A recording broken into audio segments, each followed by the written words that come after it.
St. Anne's West. Thank you very much, Mr. Deputy Speaker. Mr. Deputy Speaker, I start my contribution by respectfully, through you, reminding the population who are looking on exactly what this debate is about. This debate, Mr. Deputy Speaker, is a debate about amending the firearms legislation. And there is not a single sane person, right-thinking person, or civic-minded citizen of Trinidad and Tobago who would support the proposition that there is not a problem with crime related to the use of illegal firearms in Trinidad and Tobago. So we start with that.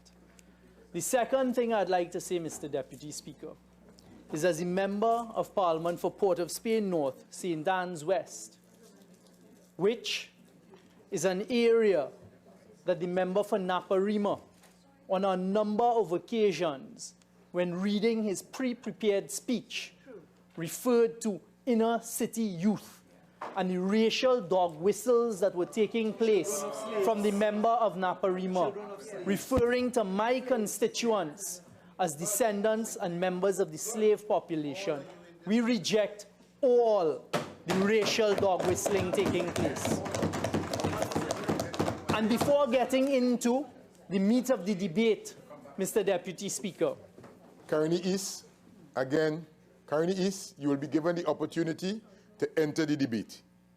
Fine? No need to comment. No, member, no need to comment. Hold on. No need to comment. You will have the opportunity to enter the debate. Proceed. Mr. Deputy Speaker. And you see, Mr. Deputy Speaker, thankfully the population of Trinidad and Tobago doesn't have a short memory. And thankfully the population of Trinidad and Tobago looked on very carefully at what happened last week, at the start of the week, when on that same screaming UNC platform, they introduced, in the most naked of forms, race into the conversation taking place. Mr. Deputy Speaker, 48-1.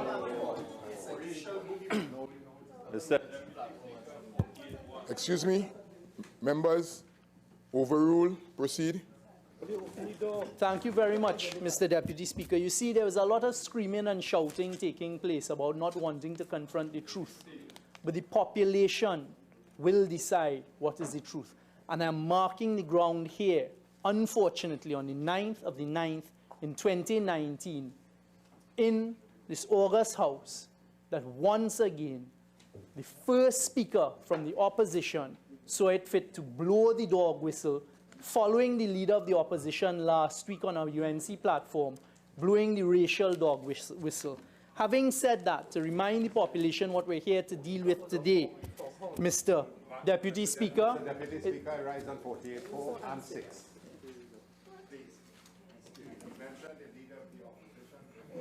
It's on the platform. Yes. Members, please. Members. Got the place and to go on the platform. Yes. Member, please. Members, honorable members, you all are bringing the Deputy Speaker into the debate on too many occasions. I have made the necessary jottings accordingly, and when you raise on the particular standing order, I will so rule. No one will go against what I have said here today. All right? Overruled, proceed. Thank you very much, Mr. Deputy Speaker. Mr. Deputy Speaker, on a weekly basis, as the Minister of National Security, I meet with the heads of our security services. One of the persons that attends on a weekly basis is the Commissioner of Police, Mr. Gary Griffith. And one of the presentations that we look at on a weekly basis are, in fact, the statistics driven by data and also by intelligence when deciding how to tackle the incidence of crime. And as at last week Friday, Mr. Deputy Speaker, the 6th of September 2019, unfortunately, the murder toll in Trinidad and Tobago for 2019 rested at 366 murders too many.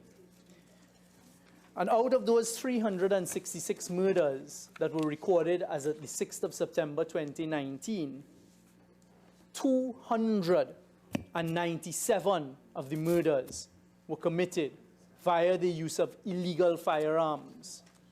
So to repeat the point, Mr. Deputy Speaker, as at the 6th of September 2019 in Trinidad and Tobago, of 366 recorded murders, 297 were committed using illegal firearms. Therefore, firearms were used to commit 81% of the murders to date as at last week Friday.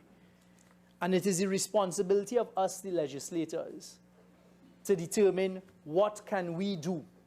What are the steps that we can take in passing legislation? Because that is the power we have. The power we have sitting here as the 41 members, elected members of the House of Representatives, is to come here to debate and to pass legislation aimed at making Trinidad and Tobago a better place. And today, the legislation that we're here to debate is legislation aimed at the phenomenon of illegal firearms. And I will get to the concept of shooters, to use the layman's language, and the concept of persons who are repeat offenders using illegal firearms, and the havoc that they're wreaking on our society here today, and why we as legislators, all 41 of us here, have a responsibility to do what we can through the passage of law. And I accept there is no one single act, not a single act that can be done by anyone that would eradicate crime or bring crime in a downward spiral the way any civic-minded citizen would like. But the power we have as elected members of Parliament, each and every one of us, is to pass legislation that may assist those who are charged with the responsibility of tackling the scourge of crime. And I start at the outset by saying this legislation here today is as a result of consultation with the Trinidad and Tobago Police Service and our intelligence agencies. And they are the ones who sat with us and said, this will have a deterrent effect on crime. So all of the screaming and the shouting and all of the suggestions as to incarcerating persons, etc., have no merit. Because you see, I struggle to understand what was being suggested.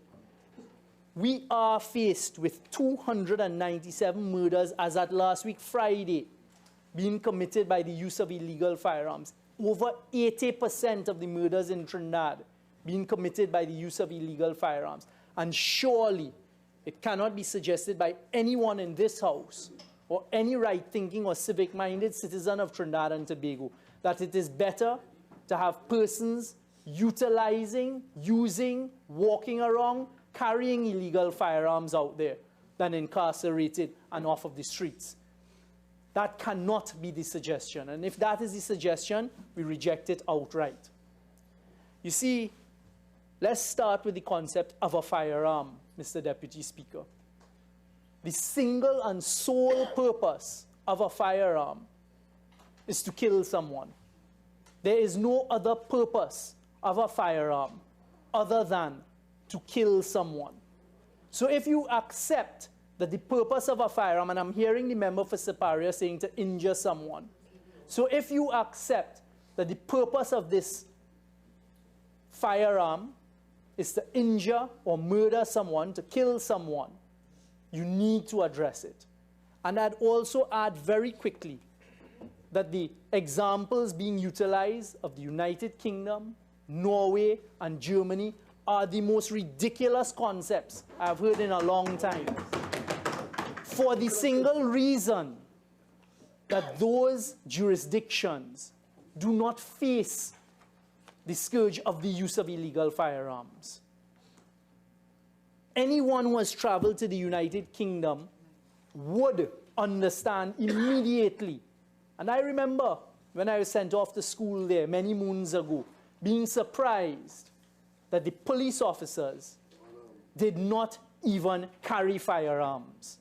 And you know why? Because in the United Kingdom, there is not the availability of illegal firearms. There's specialist firearm units in the United Kingdom where only specialized officers who are trained to use firearms carry firearms. Not so in Trinidad and Tobago. Down to our municipal police, unfortunately, have to be armed with firearms. And you know why, Mr. Deputy Speaker?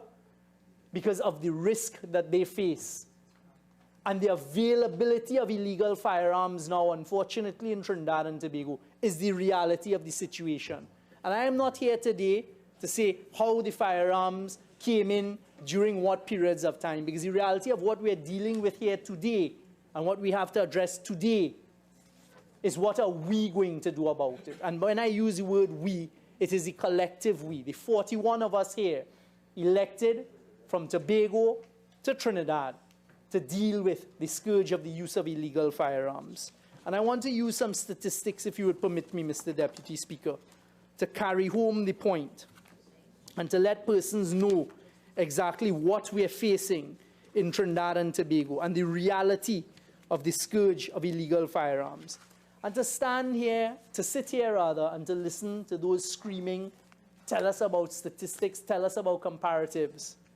The truth is that the law enforcement officers, and I applaud them today, going out there on a daily basis, night and day, taking the risk, putting their lives at risk to keep us safe. We are focused. And I use the collective we because I want to stand with the law enforcement officers in tackling crime. They are focused on taking illegal firearms off the streets. But in no jurisdiction is that an easy one. And just to finish the point, in Norway, there is no availability of illegal firearms. The same thing in Germany. They simply do not face, those jurisdictions do not face the use of illegal firearms by the criminal element.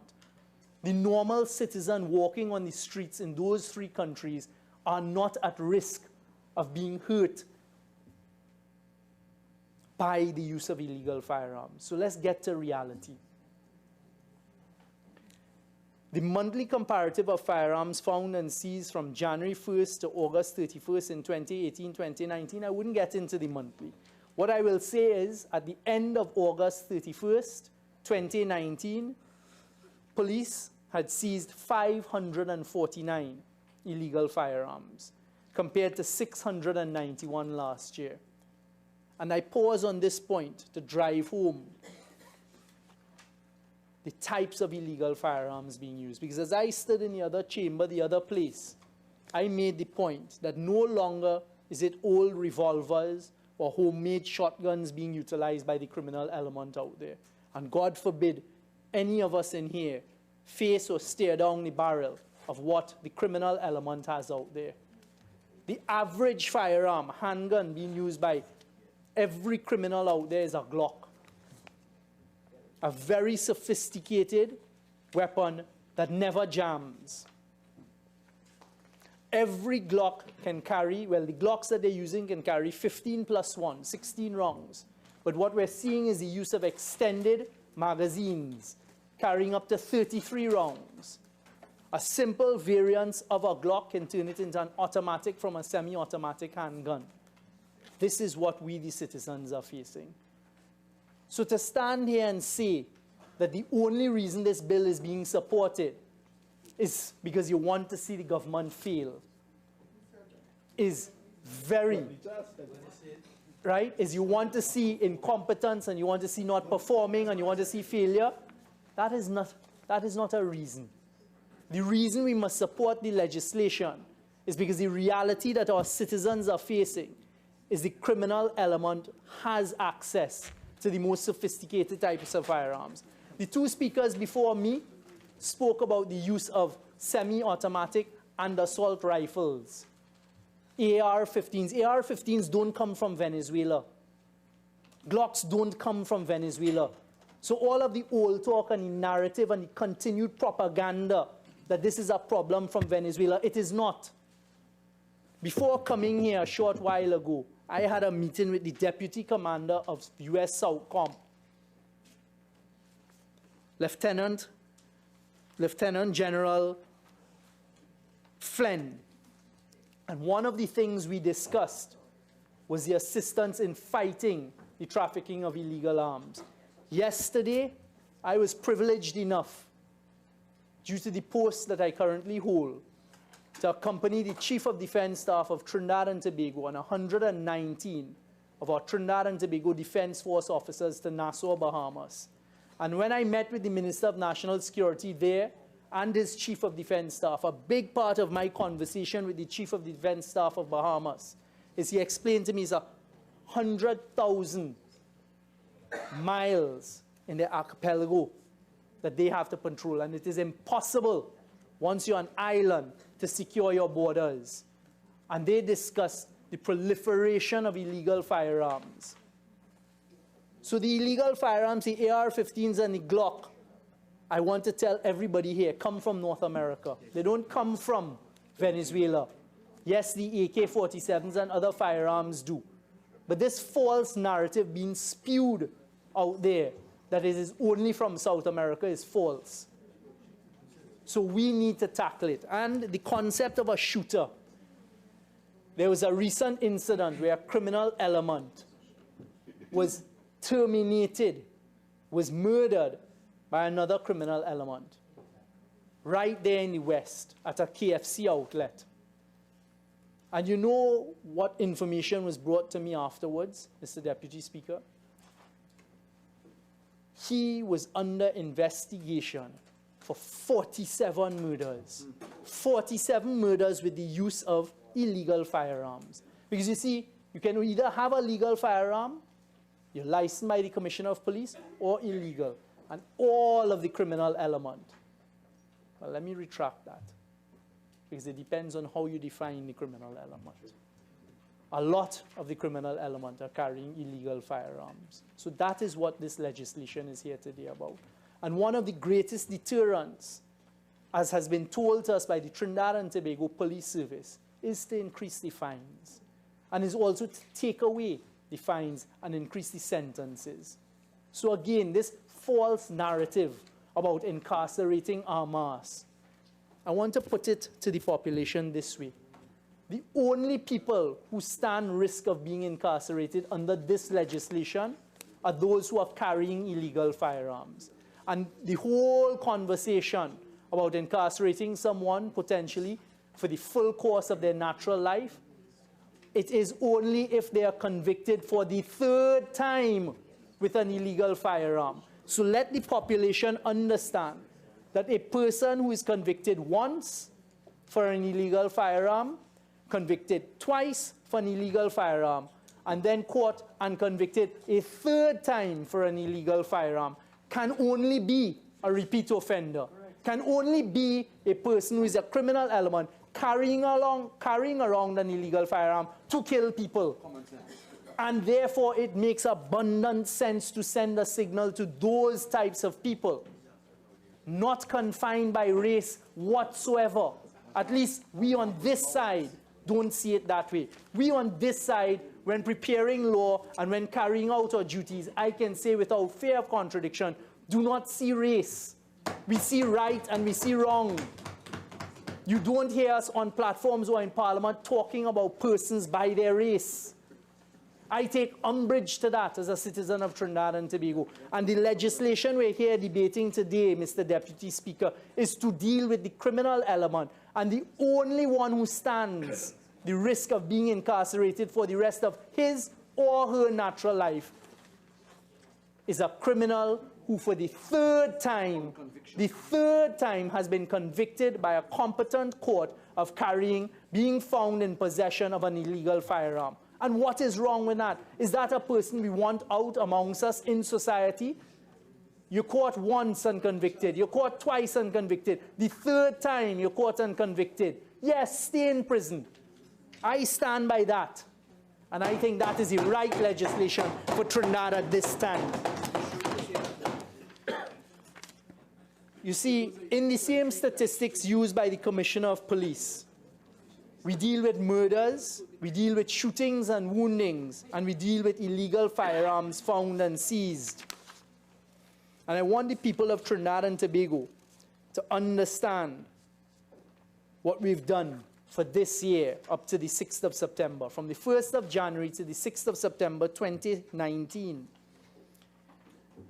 557 illegal firearms seized, 7,309 rounds of ammunition seized for this year.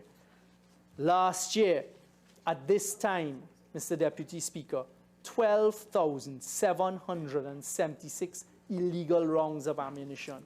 That is enough for a small militia, enough for a small army. So that is what this legislation is targeting here today. And there is nothing wrong with that.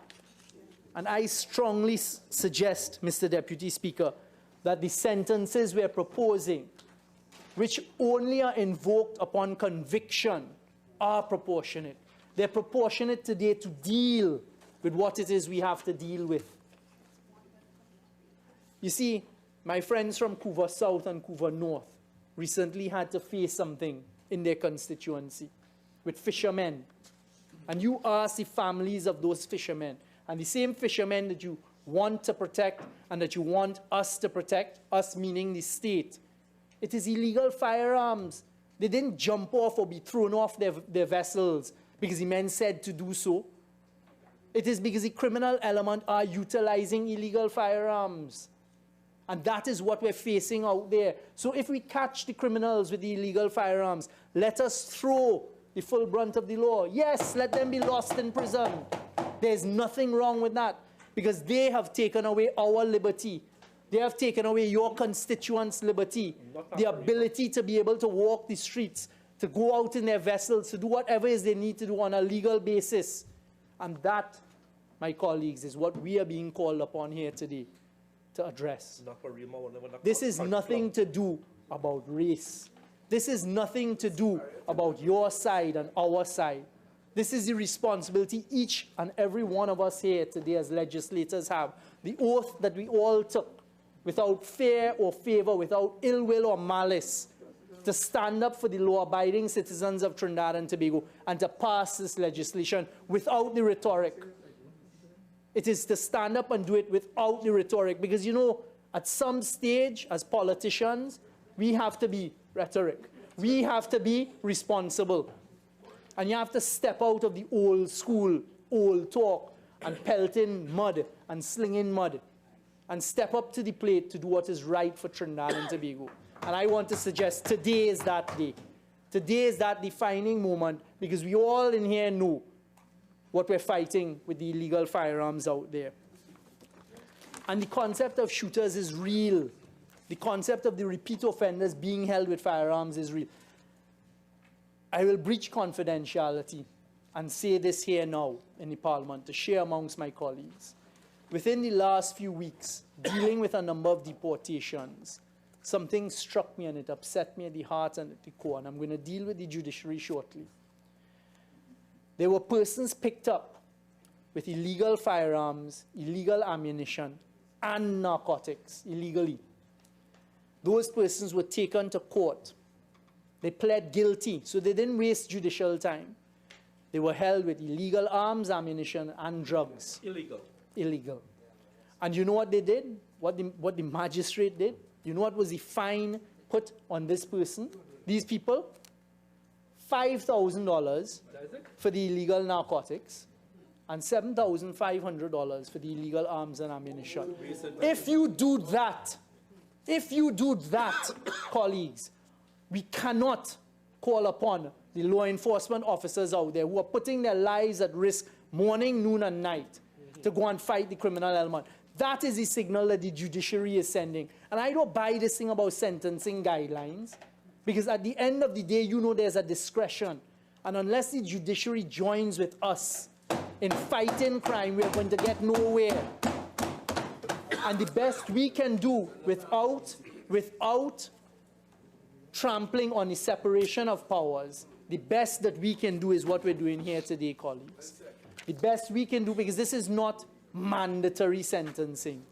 But what we can do as legislators is send our signal to the judiciary here today that this is the area, this is the stratosphere of sentencing you should be looking at, because this is the reality of what we're dealing with. This combined with the bail amendment bill that you supported that is now being utilized now as the Bail Amendment Act is going to make a difference. And it is not right, I'll put it that way, to ask to see the statistics now, because the statistics come after the implementation of the law. So that's a facetious argument to make. It will come after, and you can... It is. And to giggle, and to smile, and to do whatever. Today, what we're being called upon is to step up for the people of Trinidad and Tobago and the law-abiding citizens who are faced with the barrels of the illegal firearms and the dangerous effects of the illegal firearms out there. Another statistic I'd like to put to the people of Trinidad and Tobago is we look at the breakdown of murders by motive. And right now, murders by motive fall into the following categories: unknown, gang-related, altercation, domestic violence, robbery, revenge, drug, and other. And as at the 6th of September, last week, Friday, out of the 366 murders, 123 were cleanly categorized as gang-related, 57 revenge, and 58 drugs. And I respectfully suggest that those three categories are the criminal gang element.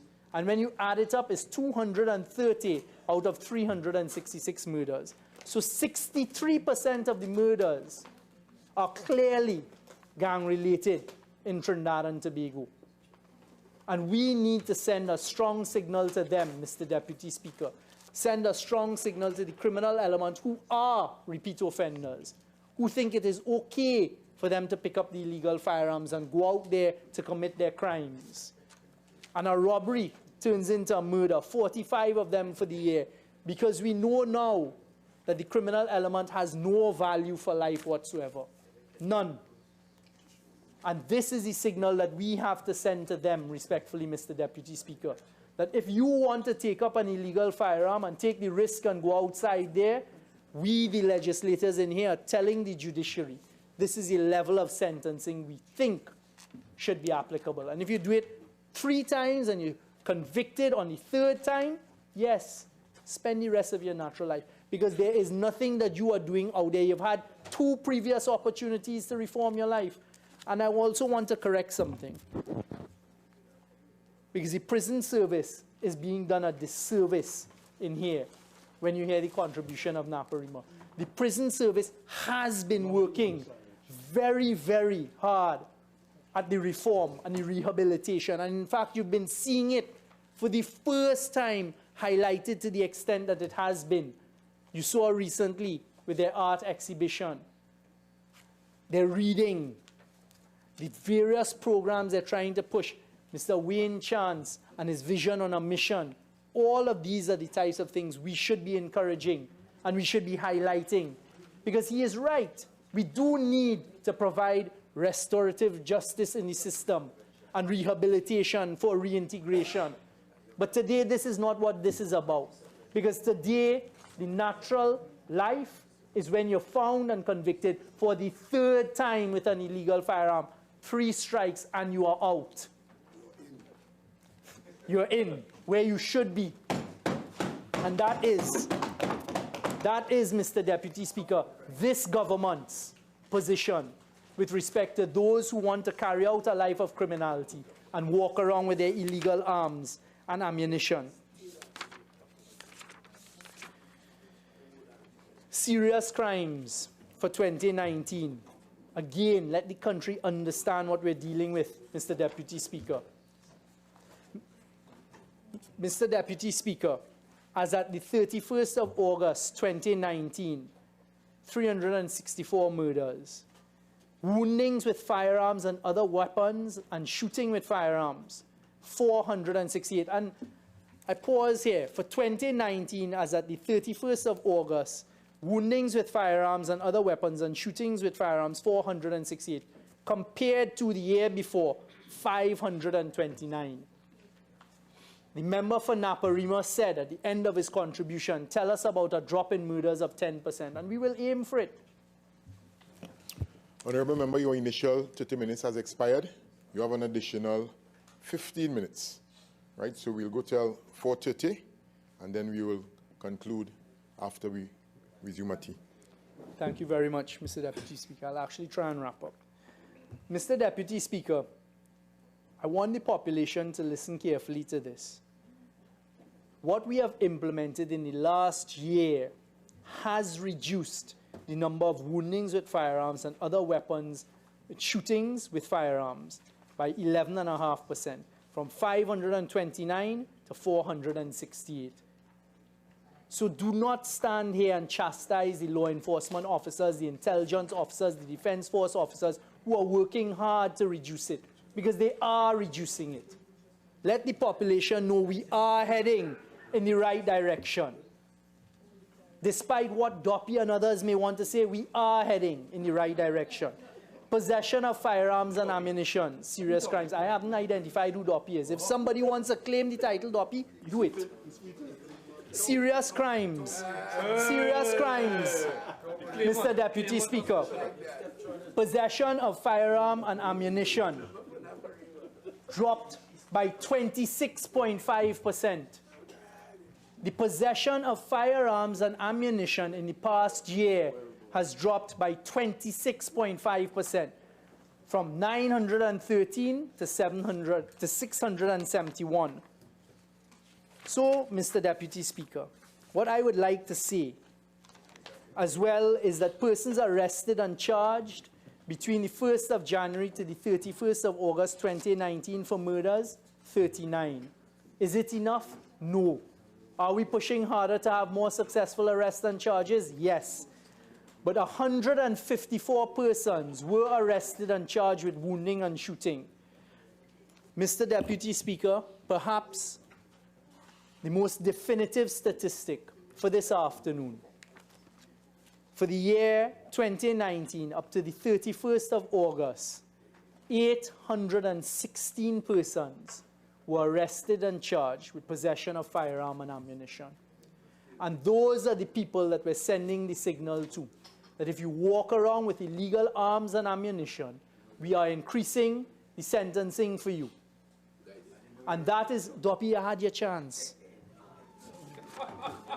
You made a mess of it. You are a mess. You shouldn't be here. Yes, please. Again, member. Again, Chief Whip. Chief Whip. Right. In terms of what's the concern? Offensive language. The minister is using offensive language.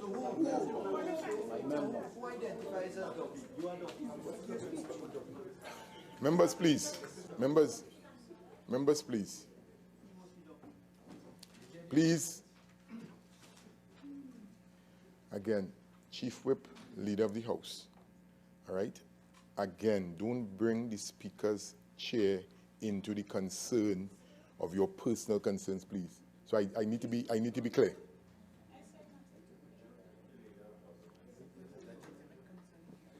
Proceed.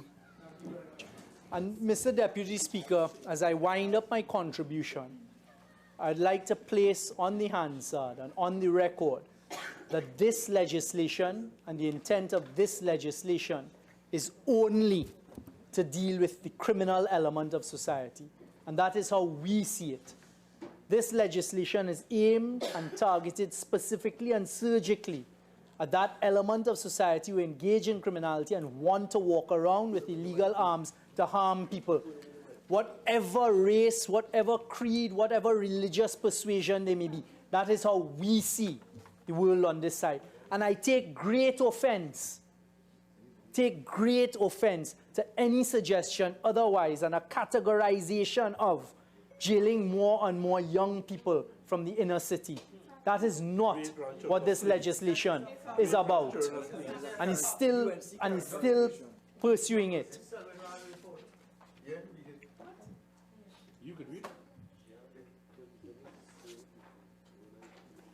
I also reject outright, Mr. Deputy Speaker, we reject outright on this side that the proposed fines and sentences are too high.